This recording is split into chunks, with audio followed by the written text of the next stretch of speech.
everybody, and welcome to another episode of Gnyp Gnop. Okay, before we even start, I'm going to apologize for being a little late. It was my fault. Oh. I got into a car accident a couple of weeks ago, and I was taking care of some car things, so I apologize. I thought the show was 12 noon Gnyp Standard Time.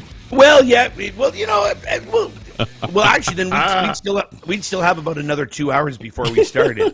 So I am the Gnyp. I am Greg Gnyp, and that is my friend, my very good friend over there. He will be the Gnop. He is Chris Uzinski. How are you, sir? You know what? I'm wonderful. I went back to the college this week and taught a class.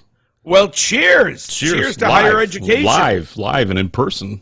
It was wonderful seeing all the students that I hadn't seen from last semester in second year, and then I'm teaching my third year class. So it's really nice. What was it?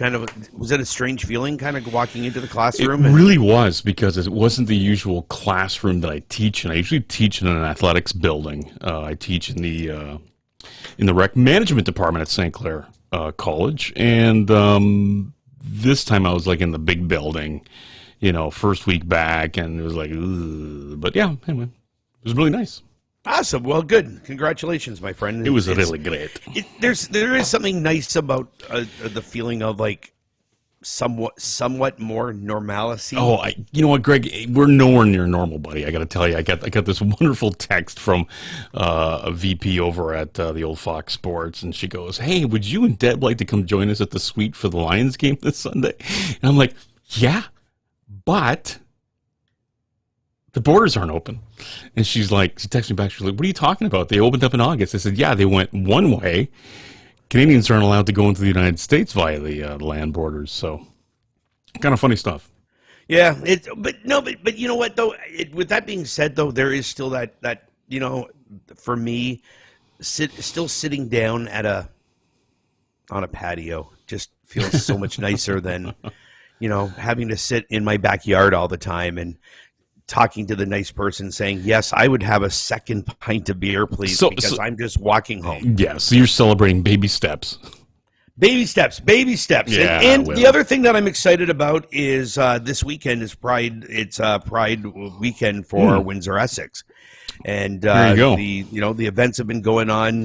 Mel Lucier was the master of ceremonies for the unveiling of the flag and everything like that. And tonight I get to host the Unplugged. So there's going to be a bunch of music at Lansbury Park tonight, right? Starting around 6:00 p.m. And I get to be the host with the most, I guess. I said I'm a very proud ally of the community, and you know, it's one of those kind of things where, you know, you hear the horror stories. Even in 2021, people are still being bashed for not fitting into, quote, the norm, and it's like, you know, that's something that I will always do. I said one of the greatest lessons I ever learned from my dad was 3 weeks before he got sick, and which was about a month and a half before he died.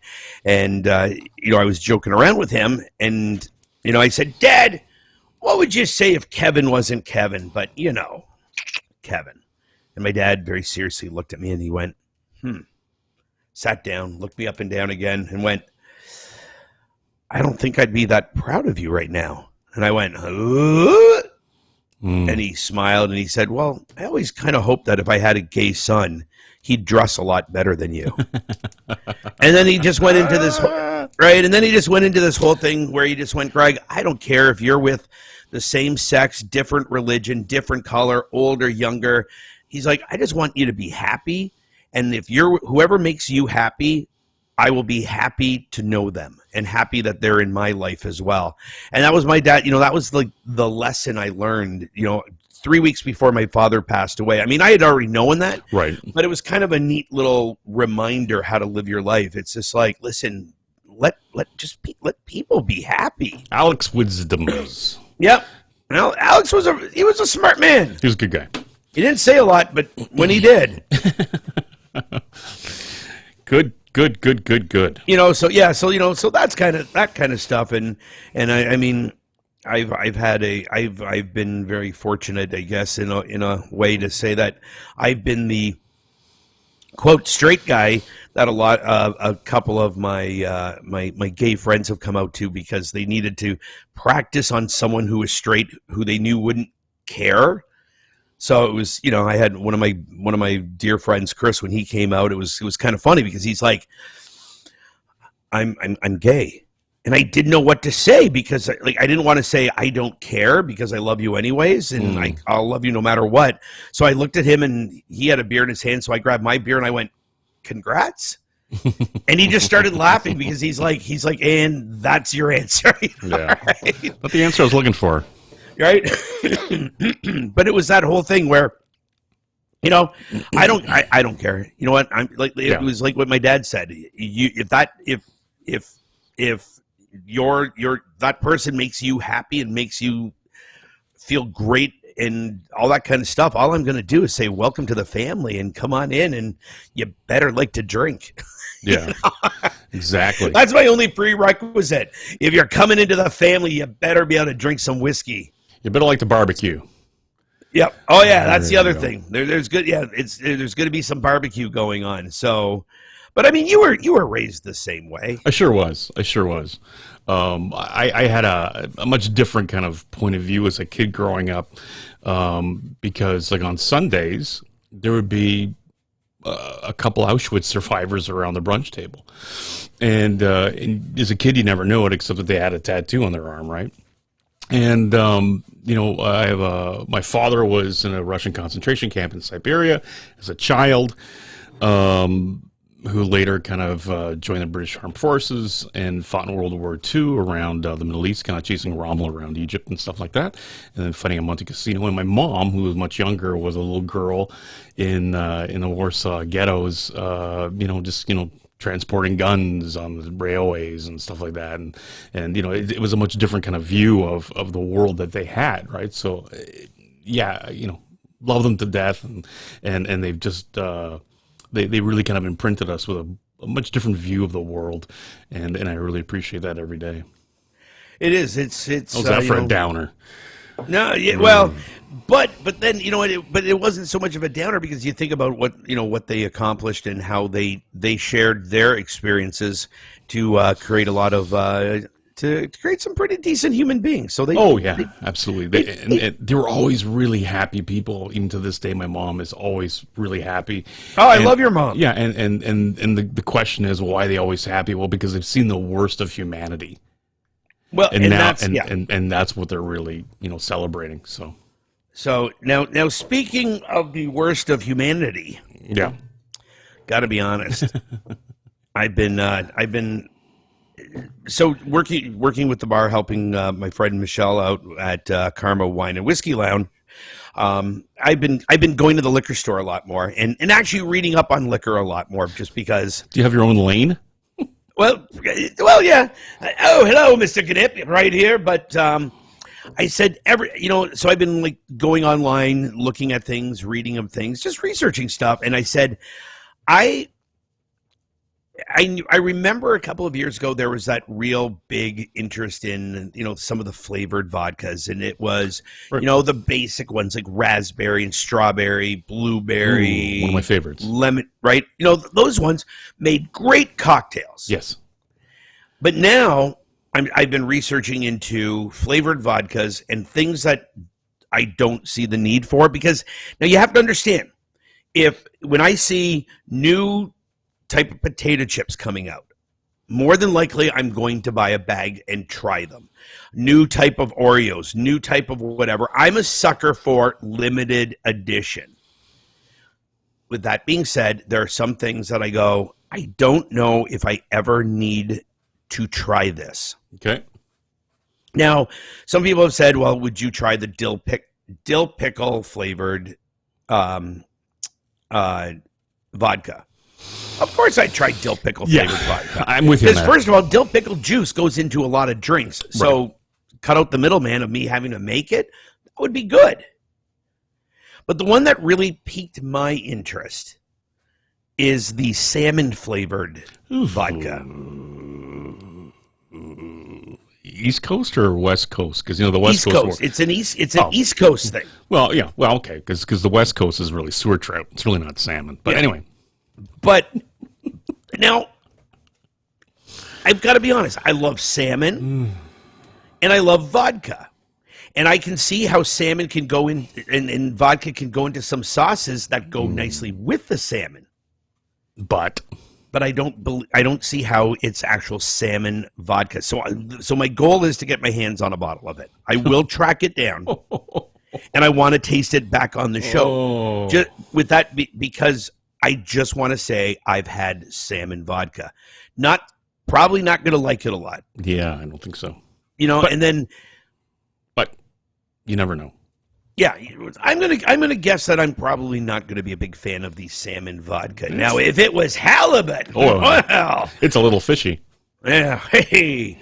Now you're a big vodka guy. I mean, yeah, I'm a Polak, so yeah, I'm a big vodka guy, and for years we've always had a flavored vodka of some sort, and what I've done for you today, my friend, is I have gone into my greatest hits back in the liquor cabinet.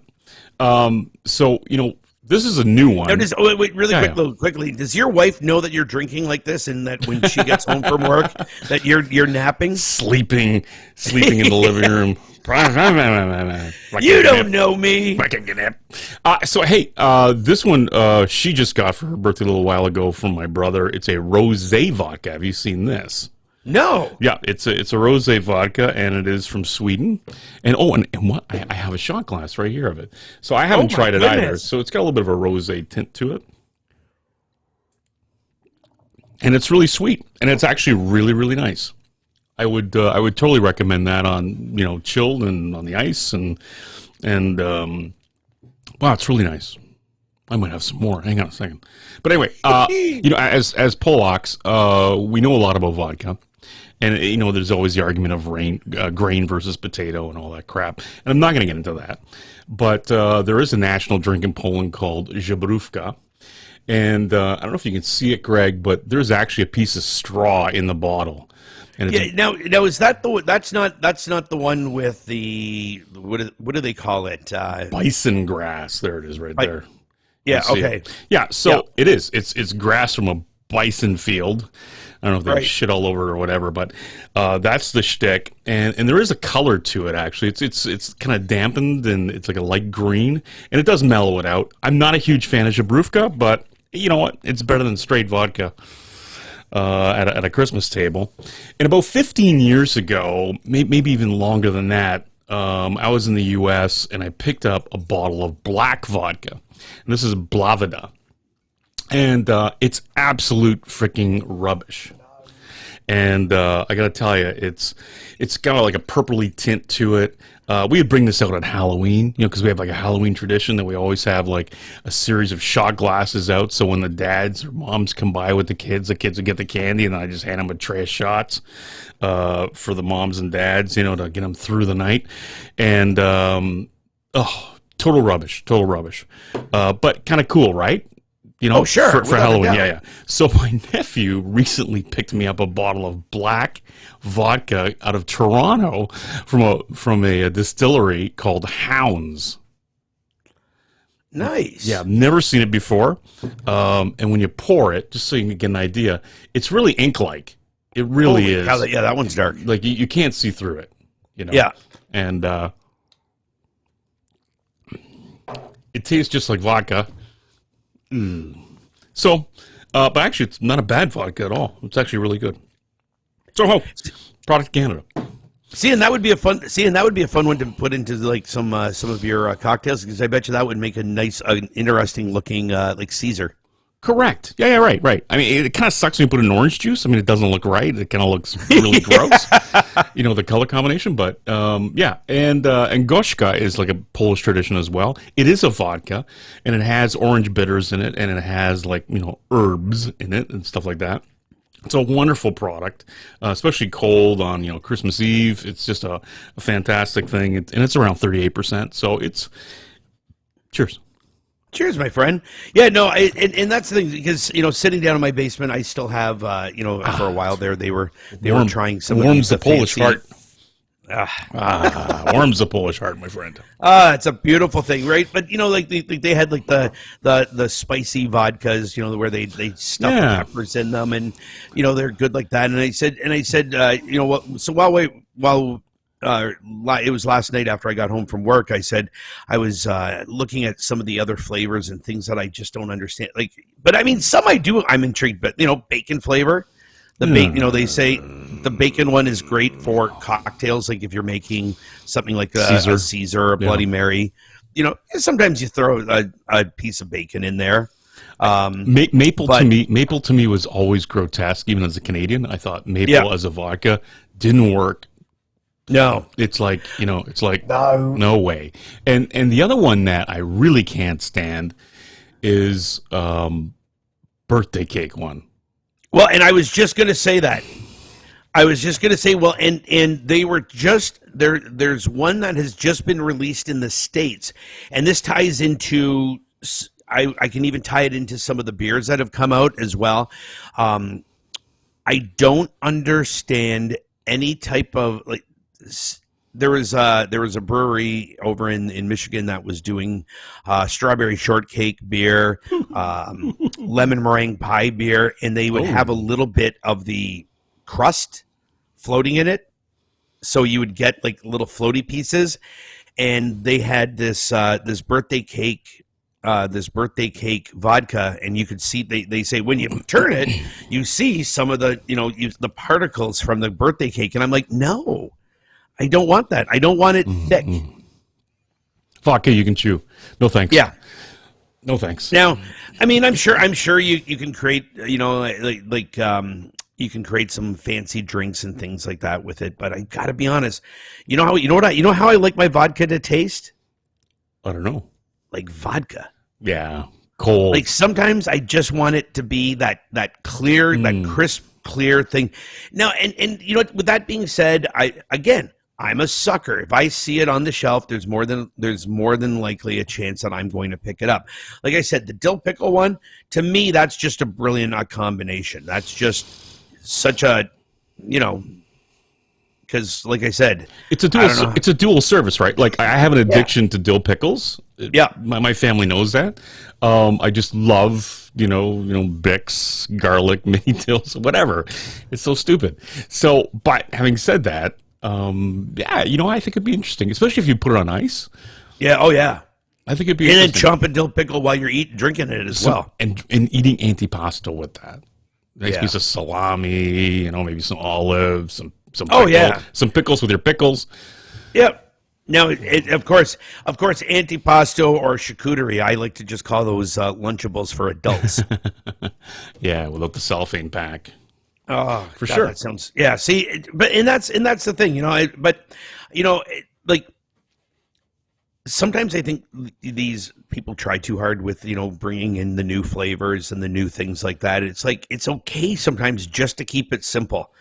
It's the same thing as like when you go to a restaurant that says, "Hey, here's our fettuccine Alfredo," and then little do they they don't tell you that they've added in all these different new flavors with it, and you're like, but that's not fettuccine Alfredo anymore. Right. It's sometimes I just what's the KISS rule?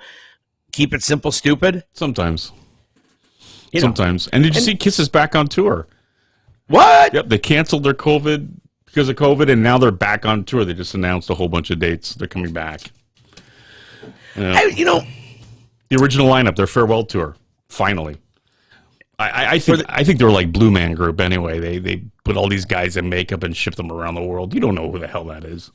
If you really think about it, they could get away with that. Oh. Well, I mean, Gene Simmons. I don't think you could ever truly copy Gene Simmons' chest hair and his tongue. Yeah, lighting and makeup, man. There's lots of stuff to be done there. Yeah, I don't know. I just, I still, growing up, as a kid, I remember, KISS was one of the big bands. There I was at Southwood School in South Windsor. Go Sabres! KISS, and then being at Massey, right? Got to be honest. I don't think I've listened to a KISS song in 30 years? Yeah, probably. Unless you're at a sporting event, because every once in a while there like something from Kiss gets put on. But you know what? They go down as some of the greats. They really do, from the 70s. So, yeah. Hats off to them, and hats off to Gene for doing such an amazing job promoting the shit out of it too. For so oh long. my God, he was a genius. I mean, you know, Kiss I mean, Inc. he was one of the original, guys that really did those reality TV shows, and his show was brilliant for what he did. Yeah. So for sure, man. Hey, more power to you. Absolutely. So how you feeling after your shots? Oh yeah, I'm gonna go nappy time. I think I'm just gonna respirate. See, and me, I'm gonna stay. I've got to stay awake because if I did take a nap, I may miss my my event at Lansbury Park. So of course, again, if you guys are looking for something to do tonight, Lansbury Park, it's unplugged. It's with the Windsor Essex Pride Fest. You got to get tables. You got to get your tickets in advance, I do believe, but it's going to be a lot of fun. Some great bands, and you know what? I always say it this way. I wish we didn't have to have events like Pride Fest, and I don't mean that I don't like the event. I just wish that everybody just accepted everybody, and there was no need to say, "Hey, we shouldn't be marginalized." But with that being said, I will be there. I will be an ally, and I will stand up for the rights of everybody, and especially my friends in the gay community. Because you know what, you're my friends, and I love you. There you go. That's my deep thought for the day. There you go. And with that, you can always catch a show here every Friday on Facebook and on YouTube. But as an audio podcast, you can literally catch us everywhere. All the best, man. We'll see you next week. Peace. See ya.